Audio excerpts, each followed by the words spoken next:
আসসালামু আলাইকুম। ঈদের দিন বিকেলবেলা এত বৃষ্টি হয়, চারোদিকে বেরোর তো সম্ভব না যে দূরে কোথাও যাব গাড়ি টাড়িতে। এর জন্য জমিতেই আসলাম ঘুরতে, কারণ আমার আসলে বাইরে গেলে ভাল লাগে, কিন্তু তার চেয়ে জমিতে ঘুরতেই বেশি ভাল লাগে। যে জমির কিনার দিয়ে ঘুরতেছি, এখানে যে শাক সবজি চাষ করছে মানুষ, ধান হয়েছে, এই যে কিছু কিছু ধান বের হয়েছে দেখছেন, দেখা যায় মনে হয়। কিন্তু সবচেয়ে দেখেন আকাশটা মানে এতটা সুন্দর, কেমন যেন একদম মনে হয় কালো কালো, আবার সাদা সাদা একদম মেঘ করছে। রাস্তা দিয়ে যে সবাই হাইটে যাইতেছে, দুই পাশে এই যে সবজি চাষ করছে এক পাশে, আর এক পাশে এই যে ধান চাষ করছে, মাঝখান দিয়ে রাস্তা।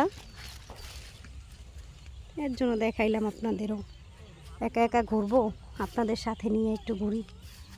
পানিটা কত সুন্দর না, দেখছেন কত স্বচ্ছ পরিষ্কার, ভাল লাগে না? তো ভালো থাকেন সবাই।